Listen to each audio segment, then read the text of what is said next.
Okay, and November 16th patch is here. We're gonna try to speedrun it since there isn't a lot of important info, and most of that what you've already seen if you followed Korea server. However, if you haven't kept up to date, I will give you a quick rundown of it. First of all, the dragons are now available in the game. There are 5 dragons in total for all elements, and the fire, water and wind ones are available in the banner until the 7th of December. There are also new summoner skills added, 1 skill for each summoner, and your summoner must be level 72 in order to unlock them for 10 skill point books. So Orbia's second skill, Firewall, was added. This ability is basically a more static ability which gives you a defense break to enemies. Kina's water element third skill was added, so this skill is able to cleanse any poison effect that you have been applied to. And whenever the target has poison, it will remove all harmful effects. And also reduce the cooldown of ice protection by 10% whenever cleansing poison. Cleave's first skill on the wind element, Strong Wind, has received a huge buff in my opinion, and it now has a chance to remove a beneficial effect as well as apply evasion down. And for Solera's first skill on the wind element, this is a 5-hit skill that will hit a single target, and it has a very small chance to remove any immunity that the target has. Now, a big balance patch happened to anything related to bombs as well as an extra few units, so here's a quick rundown of it. First of all, the bombs will now work in a different way. Instead of being able to apply 1 bomb and then exploding it when applying the second time, you can now apply up to 3 bombs in total, and the damage the bombs do will scale based on how long they have been on the target. If it's been on the target for like 3 seconds, the damage will not be big. If it was on the target for like 10-15 seconds, the damage will be significantly increased. Also, bombs now ignore defense, so the damage they deal should be a bit higher, which is the reason why the bomb damage has been nerfed in terms of multipliers overall. There's a few balance adjustments to summoners as well. So for Kina's Snow Day, this is the new skill 2 on her water element. It's not exactly a nerf or a buff, it's just a change, and the reason for the change is because previously this thing procced I believe 4 times, and now it only procs 2 times, which allowed units like Teshar or the Light Phoenix to stack up their stacks very quickly. So this is sort of a small nerf to prevent that from happening. And for Orbia's Ice Wave, this is more of a bug fixer thing, so the mana cost up will now only apply to summoners instead of monsters as well. Okay, and the monster balance patch, so here's a very simplified version of all of the changes. So first of all, for all bombers, every single bomber in the game, the total damage has been lowered. However, their bombs now fully ignore defense, and they do damage based on how long they have been on the target. Now for any other change, the Fire Pirate Captain will now give you +1 mana if the enemy has a bomb while he attacks. His skill range has been increased, and it will apply damage taken up whenever you detonate bombs. Fire Joker, a very small change apart from the bombs, is that the burn level will be changed to level 2 instead of level 1. Water Joker received a significant buff, I would say, so now he revives with 50% HP instead of 10%, and his skills are instantly ready whenever he revives with his passive. Also, there is a guaranteed freeze whenever you attack with invincibility instead of a 62% chance only. Dark Joker has received a small buff and now is able to apply block harmful effect removal whenever a target has a bomb.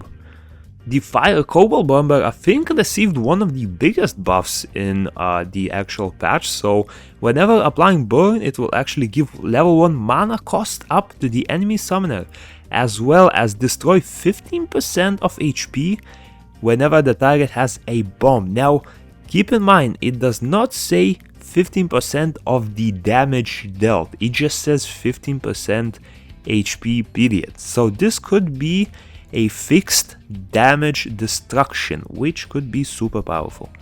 Now, the Water Cobalt Bomber received a lot of changes, but once you run it down, the only thing that has changed, apart from like multipliers, durations and all that, is that the defense break he applies has now been changed to damage taken up instead. For the Wind Cobble Bomber, it's the same dilemma. Again, lots of text, but the only real change is that instead of applying electric shock, it now applies unrecoverable for 20 seconds. Well, of course, not mentioning the fact that it will also apply a bomb if there is no bomb on the target with his second skill as well.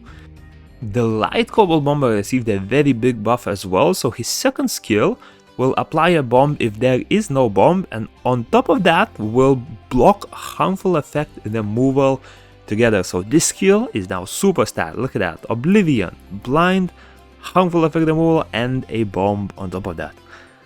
The Wind Oracle received a decent rework together with all of the changes. So first of all, you will now get +1 mana and skilled acceleration on enemies if the bomb explodes, and her skills will have a higher skill range. The Dark Oracle received a small change as well, so instead of her skill targeting 2 random enemies, it will now target a target that you selected plus another random enemy. So this way you're just able to focus a specific target a little bit easier. And now that we're done with bombers, we're gonna look at anti-bombers, and that is the Water Mermaid. So her first skill, the 2 mana skill, will now have the ability to cleanse bombs. On top of that, her second skill have received quite a few buffs as well. So whenever a bomb is cleansed, you will get an additional double cleanse to any other harmful effect. You will receive immunity and you will receive continuous recovery on top of it. Fire Monkey King received some changes, so instead of receiving 7.5% of its HP whenever getting applied a CC effect, it now heals for 5%. However, it will apply damage taken down when getting that CC effect, as well as lower harmful effect duration by 2 seconds. For the Water Monkey, it has received a few changes as well. So first of all, it will now ignore damage reduction effects with the first 3 hits instead of only the last hit.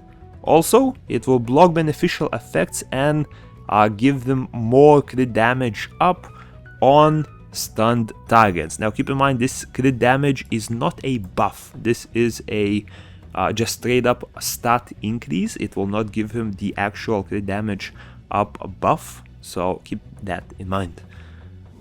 And for the last few changes, Fire Pioneer will deal 50% more damage with his first skill whenever attacking a target with no buffs, and the 3-star Fire Garuda, who is the only 3-star bomb cleanser, will now be able to cleanse all bombs, and on top of that, remove a harmful effect and apply skill acceleration for 20 seconds when removing it. A few other balancing changes to various content in the game. So the Tree of Heroes raid, the water attribute Firekill's Blue Hole will now do a little bit more damage to the fire tower, and hopefully this made the change that solo players are now able to take it in a single hit, because previously you must do a double hit on the tower in order to remove it. For Battlefield, the crit damage taken has been reduced by 75%, so crit damage units are no longer as strong as they were before. And the event Battlefield, basically whenever there is a small event pop-up saying that a single element has boosted damage, has been reduced by a lot, from 200 to 50% only. So survivability in Battlefield should increase a lot. For events, we now have a Lucky Bingo, which will require you to clear Caiross dungeon, plenty of Mystical Skulls, which will require you to summon 150 in order to get 12 Mystical Skulls and a Legendary Skull back, and of course the long-awaited Fairy Queen event, where after 30 days we'll get a Dark Fairy Queen, and after 100 days we will receive the Light Fairy Queen. And the last few changes in this patch, so the Caiross dungeon, the Illusion Garden for next week will be the 4-star Dark Inogami Crow. People like to say it's one of the best PvE damage dealers available for free-to-play players.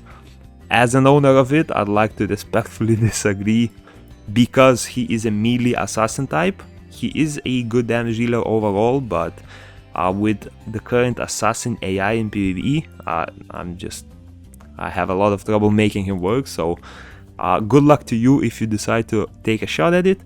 For Galagos Ruins, the elite stages have been nerfed from floor 1 to floor 4, so stages such as Endure, Damage over time, and the Caiross stages, those have been completed and moved. Damage taken from taps will decrease quite a lot, and the summoner's movement speed is now super high in all of the stages, almost as high as in those stages where there are no enemies at all, such as like the tower stage, chest stage, all of that. And yeah, that's about it for the changes in this one. There's a lot of issue fixes, which I won't read too much into it. It's mostly just quality of life, bug fixes, all that. But yeah, hope you enjoyed. Good luck on those dragons. Get a dark one, not a light one, and peace.